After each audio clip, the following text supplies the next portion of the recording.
எனக்கு விரோதமாய் கூடி இருக்கிறார்களே என்று வேதனையோடு இருக்கும் ஆத்மாவே, இன்று கர்த்தர் உங்களுக்கு சொல்லுவது ஏசாயா 54:15. எவர்கள் உனக்கு விரோதமாய் கூடுகிறார்களோ அவர்கள் உன் பட்சத்தில் வருவார்கள். ஏசப்பாக்கு விரோதமாக கூட்டம் கூடி வந்தவர்களில் மல்கூசும் ஒருவர்.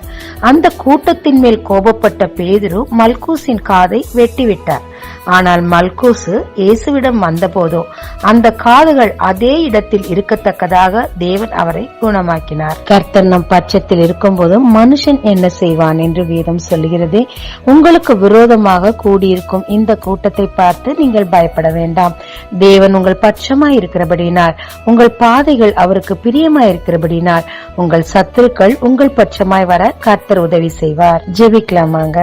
தேவரீர் எனக்கு விரோதமாய் வந்திருக்கும் இந்த கூட்டத்தை பார்த்து நான் பயப்படாமல் நீர் என் பட்சமாய் இருக்கிறீர் என்பதை விசுவாசித்து உம்மை சார்ந்து கொள்ள கிருபை தாரும்.